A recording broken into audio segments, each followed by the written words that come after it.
sizin elə bir ideya verirəm sizin bir lahiyyənizə. Müəyyən istənilən yerli istehsalçıları götürün, hansısa bir dənə bir laboratoriya verin, qoy yoxlasınlar və onları nömrələyin. 1, 2, 3, 4. Eyni deyək ki, məhsulu.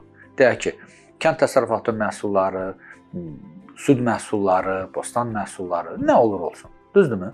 1, 2, 3 nömrələyin, laboratoriyaya verin nümunələrini, onlardan da cavabını gələndən sonra onu belə deyək ki də müstəqil jurnalist tədqiqatı aparın. Onda siz mənə verdiyiniz o sualın elmi əsası olacaq. Heç olmasa jurnalist əsası olacaq. Heç olmasa laboratoriya əsası olacaqdır. Bugün mənim fikrim ondan ibarətdir ki, yerli bazarda həm keyfiyyətli, həm keyfiyyətsiz məhsullar var. Amma onları necə ayırd eləmək, o biraz çətin məsələdir. Əlbəttə, biz nəyisə sınayıb, özümüz nəyisə bəyəniriksə və bəyəndiyimizi başqalarına tövsiyə eləyiriksə, o şirkət də inkişaf eləyir və ona görə də bu ortada qalır.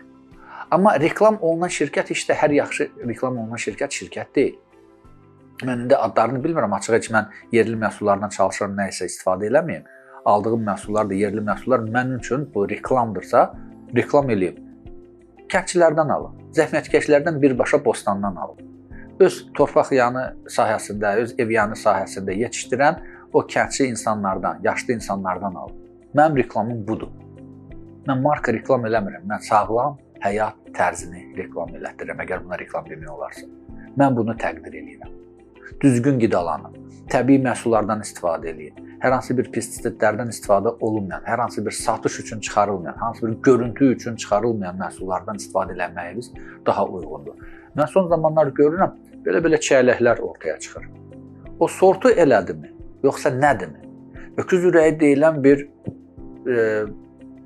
gilaslar var, başa düşürsünüz? O sortu elədimi, yoxsa onu xüsusilə yetişdirirlər? Deyə bilmərəm, onun mütəxəssisləri var. Amma hər bir insan istəyir ki, həm görüntüsü gözəl olsun, həm də dadı yaxşı olsun. Amma bunları eyni zamanda bir yerə gətirmək çətin olur. Görüntüsü varsa, dadı yoxdursa, dadı varsa, görüntüsü olmaya da bilir.